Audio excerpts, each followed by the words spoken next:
அனைவருக்கும் வணக்கம்.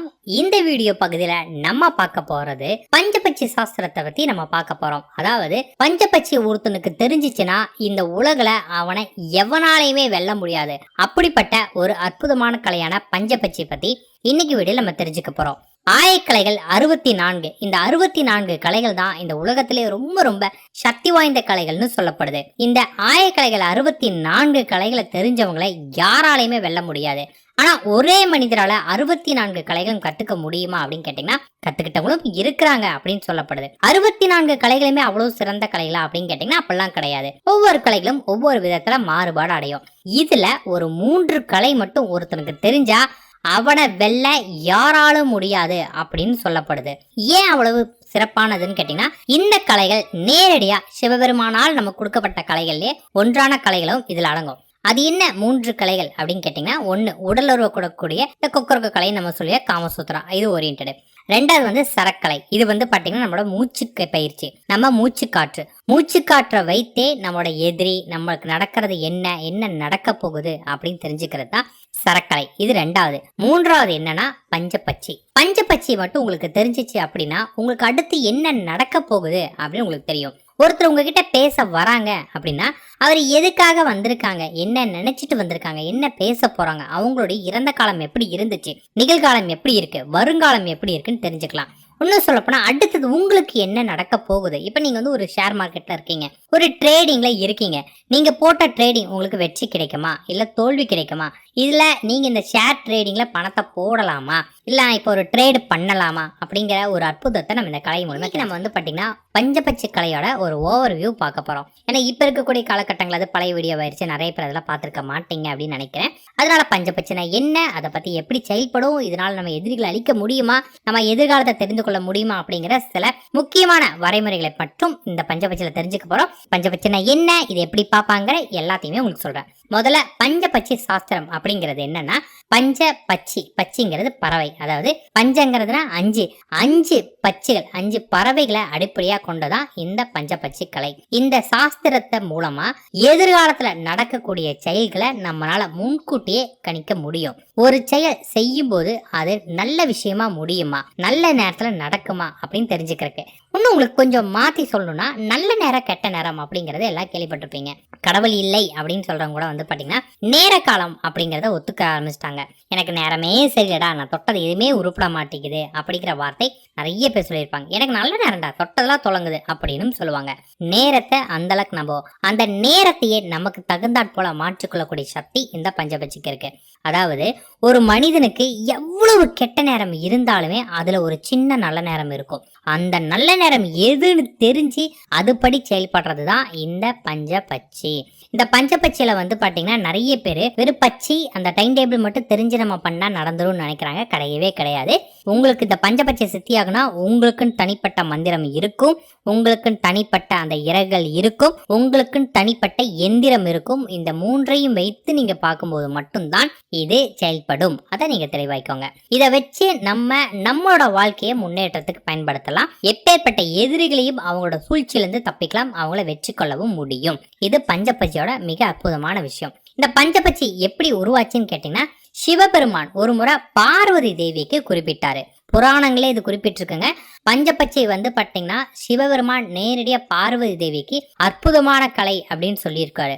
அதை வச்சு பார்வதி தேவி பாத்தீங்கன்னா முருகப்பெருமானு கொடுத்திருக்காரு. முருகப்பெருமான் அசுரர்களை அழிக்கிறதுக்கு பார்வதி தேவி தன் மகனான முருகப்பெருமானுக்கு இந்த சாஸ்திரத்தை குறிப்பிட்டிருக்காரு. முருகப்பெருமான் இதோட அடிப்படை புரிந்து இதை வைத்து வெற்றியும் கண்டிருக்கிறாரு. அதன் பிறகு இந்த அற்புதமான கலையை முருகப்பெருமான் அகத்திய மாமுனிவருக்கு கற்றுக் கொடுத்திருக்காரு. அகத்திய மாமுனிவர் மூலியமாக பல வழி வந்த சித்தர்களுக்கு இது தெரிய ஆரம்பிச்சது. இப்படிதான் இந்த கலை உருவாச்சு. சிவபெருமானால் கொடுக்கப்பட்டு ஒவ்வொருத்தர் மாறி சித்தர்கள் மூலமா இப்ப நமக்கு வந்திருக்கு. பஞ்சபட்சி முழுமையா அழிஞ்சிருச்சா அப்படின்னு கேட்டீங்கன்னா கிடையவே கிடையாது. பஞ்சபட்சி தெரிஞ்சவங்க இருக்காங்க, ஆனா முழுமையா தெரிஞ்சவங்க யாருமே கிடையாது. நீங்க பஞ்சபட்சி கத்துக்கணும்னா எல்லாருக்கிட்ட இருந்து கத்துக்கோங்க. எல்லாருக்கிட்ட இருந்து கத்துக்கும் போது கொஞ்சம் கொஞ்சமா நீங்க கத்துப்பீங்க. அதை எல்லாமே ஒண்ணு சேர்த்த உங்களுக்குன்னு ஒரு புது ஞானமே உருவாகும். ஸோ இதை மறக்காதீங்க. அதாவது இதை சொல்லக்கூடிய உங்களுக்கு முழுமையா தெரியுமான்னு கேட்டீங்கன்னா நிச்சயமா எனக்கும் தெரியாது. ஏன்னா எனக்கு ஒரு பகுதி தான் தெரியும். எனக்கு தெரிஞ்ச பகுதி மட்டும்தான் பஞ்சபட்சி நான் சொன்னேன்னா நான் பைத்தியம். இதே போலதான் ஒவ்வொருத்தருமே என்ன பண்றான்னு கேட்டீங்கன்னா அவங்களுக்கு தெரிஞ்ச ஒரு சின்ன ஒரு விஷயத்த வச்சு இது மட்டும்தான் பஞ்சபட்சி அப்படிங்கிறாங்க. பொதுவா பஞ்சபட்சி எல்லாம் என்ன நினைக்கிறாங்கன்னா ஒரு நேரம் உங்களோட பச்சை அரசல இருக்கு சாவல இருக்குன்னு சொல்றாங்க. இது உண்மையும் கிடையாது. இப்ப நம்ம வந்து பாத்தீங்கன்னா அடுத்த லெவல் பஞ்சபட்சியை வச்சு நீங்க அடுத்தவங்களுக்கு தீங்கிழைக்க முடியுமான்னு கேட்டீங்கன்னா முடியும். அதையும் சொல்லிட்டேன். அடுத்தவங்களை நீங்க எந்த விதத்துல வேணாலும் பாதிக்க முடியும். உங்களோட வெற்றி எப்படி வேணாலும் தீர்ணிக்க முடியும். அதனாலதான் பயம் எல்லாரும் கொண்டாங்களே. ஏன்னா இதை வச்சு எது வேணாலும் பண்ணலாம். இதுக்கு ஒரு பழமொழியே இருக்கு, பச்சு தெரிஞ்சவனை பகச்சிக்காத அப்படின்னு சொல்லுவாங்க. ஏன்னா பச்சு தெரிஞ்சவனை பகச்சிட்டா அவனால வாழ்க்கையில ஜெயிக்கவே முடியாது. பச்சு தெரிஞ்சவனை எந்த எதிரியாலையுமே வெல்ல முடியாது. ஏன்னா எதிரி அடுத்து என்ன பண்ண போறான் அப்படிங்கிறது உங்களுக்கு முன்னாடியே தெரியும். உங்க எதிரியை என்ன செய்வான் அப்படின்னு உங்களுக்கு தெரிஞ்சுன்னா உங்களை யாராலும் ஜெயிக்க முடியாது. அதுதான் நம்ம பச்சை நமக்கு தெரிஞ்சிருக்கு. நமக்கு ஒரு எதிரி இருந்தாங்கன்னா எப்பேற்பட்டவனா இருந்தாலும் அவனை நாங்கள் ஈஸியாக ஜெயிச்சுட்டு போயிடலாம். இதான் பஞ்சபட்சி சாஸ்திரம். இப்போ நான் அதை பற்றி கொஞ்சம் விளக்கம் உங்களுக்கு கொடுக்குறேன். பஞ்சபட்சி நான் முன்னாடியே சொன்னதான். பஞ்சனா 5, பச்சிங்கிறது பறவைன்னு நான் சொல்லியிருக்கேன். இது சாஸ்திரங்கள் குறிப்பிடக்கூடிய ஒன்று, மிக மிக சக்தி வாய்ந்தது. ஒரு மனிதனுடைய குணநலங்களை 5ஆ பிரித்து அதை 5 பறவைகளோட ஒப்பிட்டு பார்க்கக்கூடியதா இந்த பஞ்சபட்சி. இதை நம்மளுடைய நட்சத்திரம் 27 நட்சத்திரங்கள் இருக்கு இல்லையா, இந்த நட்சத்திரங்கள் ஒவ்வொன்றுக்கும் ஒவ்வொரு குணங்கள் இருக்கும். அதை வந்து 5ஆ பிரிக்கிறப்ப இந்த 5 பறவைகளுக்குள்ளார அந்த 27 நட்சத்திரங்களுடைய குணங்களும் அடங்குது. அதுதான் பஞ்சபட்சி. பஞ்சபட்சி சாஸ்திரம் அந்த காலத்துல குரு வழியா சீடர்களுக்குன்னு கொஞ்சம் கொஞ்சமா குறிப்பிட்டப்பட்டு வந்த ஒன்று. அற்புதமான கலை. இந்த பஞ்சபட்சின்னு சொல்லக்கூடிய இந்த பறவைகள் என்ன அப்படின்னா, முதல் பறவை வல்லூர். வல்லூர்னா கழுகு, என்னோடதும் கழுகுதான். அடுத்து வந்து பாத்தீங்கன்னா ஆந்தை, அடுத்தது காகம், அடுத்தது கோழி, அடுத்து மயில். இதுல ஒவ்வொரு பறவைகள் சக்தி. எல்லாரும் நினைச்சிட்டு இருப்பாங்க வல்லூர் தான் சக்தி வாய்ந்தது. கிடையவே கிடையாது. காகம் தான் இருக்கலே சக்தி வாய்ந்த ஒன்று. நீங்க வளர்ப்பிறையா இல்ல தேய்ப்பிறையில பிறந்தீங்களா அப்படிங்கிறது உங்களுக்கு ரொம்ப ரொம்ப முக்கியம்.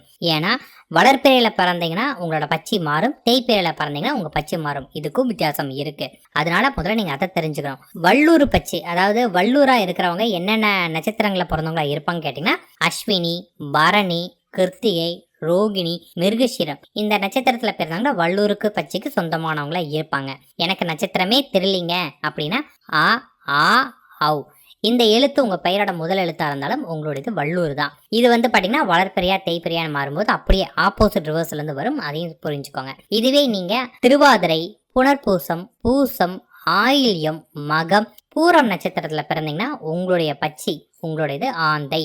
இதுக்கு எனக்கு நட்சத்திரம் தெரியலை அப்படின்னா ஈ இந்த எழுத்து உங்க பெயரோட முதல் எழுத்தா இருந்தா உங்களுடைய பச்சை ஆந்தை தான். அடுத்தது காகம். உத்திரம், அஸ்தம், சித்திரை, சுவாதி, விசாகம் நட்சத்திரக்காரங்க காகத்தோட பச்சையா இருக்காங்க. நட்சத்திரம் தெரியாதவங்களுக்கு ஊ பேர் உள்ளவங்க உங்க வந்து பாத்தீங்கன்னா காகம் பச்சை. அடுத்தது கோழி. அனுஷம், கேட்டை, மூலம், பூராடம், உத்திராடம் நட்சத்திரத்துல பிறந்தவங்க. உத்திராடத்துல தனுசு ராசி வரவங்க. சரிங்களா? இவங்க எல்லாமே கோழி பச்சை சேர்ந்தவங்க. நட்சத்திரம் தெரியாதவங்க ஏ இவங்க வந்து கோழி பச்சை சேர்ந்தவங்களா இருப்பாங்க. அடுத்தது திருவோணம், அவிட்டம், சதயம், பூரட்டாதி, உத்திரட்டாதி, ரேவதி நட்சத்திரத்துல பிறந்தவங்க மயில். இவங்களோட நட்சத்திரம் உங்களுக்கு தெரியாட்டி ஓ இவங்க வந்து மயிலுக்கு வருவாங்க. அதே போல வந்து பாத்தீங்கன்னா நீங்க வந்து பாத்தீங்கன்னா தேய்பிறையில பிறந்திருக்கீங்க அப்படின்னும் போது இது அப்படியே உங்களுக்கு மாற ஆரம்பிக்கும். இது உங்களுக்கு வந்து ரிவர்ஸ்ல வரும். இப்ப நீங்க வந்து தேய்பிறையில பிறந்தீங்கன்னா உங்களோட வல்லூர் பச்சைக்கு திருவோணம், அவிட்டம், சதயம், பூரட்டாதி, உத்திரட்டாதி, ரேவதி இவங்களாம் வந்து பாத்தீங்கன்னா வல்லூர். இதுவே வந்து பாத்தீங்கன்னா அனுஷம், கேட்டை, மூலம், பூராடம், உத்திராடம் நட்சத்திரத்துல பிறந்தவங்க ஆந்தை. அடுத்தது உத்திரம், அஸ்தம், சித்திரை, சுவாதி, விசாக நட்சத்திரத்துல பிறந்தவங்க காகம். திருவாதிரை, புனர்பூசம், பூசம், ஆயில்யம், மகம், பூரம் நட்சத்திரத்துல பிறந்தவங்க கோழி. அஸ்வினி, பரணி, கிருத்திகை, ரோகிணி, மிருகசீரித்த நட்சத்திரத்துல பிறந்தவங்க மயில். இது வந்து தேய்பிறை. சோ நீங்க முக்கியமா தெரிஞ்சுக்கிறது, நீங்க வளர்ப்பிறையில பிறந்தீங்களா தேய்பிறையில பிறந்தீங்களான்னு பாருங்க. வளர்ப்பிறைனா நான் ஃபர்ஸ்ட் சொன்னது, தேய்பிறைனா ரெண்டாவது சொன்னது. உங்களோட நட்சத்திரத்துக்கு தகுந்த மாதிரி நீங்க எடுத்துக்கலாம். பொதுவா இதை எதுக்கெல்லாம் நல்ல விஷயத்துக்கு பயன்படுத்துவாங்கன்னா நோய்களுக்கு தீக்கிறதுக்கு இதை பயன்படுத்துவாங்க. நம்ம மனசுல ஒரு ஆசை இருக்கும் இல்லையா, அந்த ஆசையை நிறைவேற்றுறதுக்கு. கிரகங்கள் பாதிப்பு ரொம்ப இருக்குன்னா அந்த நேரத்துல பண்ணுவாங்க. புதுசா வீடு கட்டுறதுமே நல்ல நேரங்கள் பயன்படுத்தி வந்துட்டு இருந்த இந்த கலை வந்து பாத்தீங்கன்னா இப்ப அடுத்தவங்களை அழிக்கிறதுக்கு அப்படிங்கிற அளவுக்கு போயிருச்சு. ஏன்னா எதிரிகளையும் வெல்லணும் இல்லையா, அந்த காரணம் தான். உங்களோட பச்சை எதுன்னு முதல்ல நீங்கள் தெரிஞ்சுக்கிட்டீங்கோங்க. அடுத்து என்ன பண்ணணும், உங்களுக்கான மந்திரத்தை கொடுப்பாங்க. அதாவது பச்சையோட குரு உங்களுக்கு கொடுத்துருப்பாரு உங்களுக்கான மந்திரம். அந்த மந்திரம், அடுத்தது இந்த பச்சையோட இறகு, அதுக்கப்புறமேட்டு வந்து பார்த்தீங்கன்னா உங்களுக்கான எந்திரம் இருக்கும். இந்த மாதிரி ஒவ்வொன்றுக்குமே அந்த முறைப்படி நீங்கள் பயன்படுத்தும் போது மட்டும்தான் இந்த பச்சை உங்களுக்கு செயல்படும். அப்புறம் நான் யூடியூப்லேயே வந்து பார்த்தீங்கன்னா நான் எல்லாமே கற்றுக்கிறேன், யூடியூப் மூலியமாகவே நான் தேடுறேன், யூடியூப்லேருந்து எல்லாமே கிடச்சிருமான்னு கேட்டு தயவு செஞ்சு யூடியூப்பில் இருந்து நான் முழுமையாக தெரிஞ்சுக்கணும்னு நினைக்காதீங்க.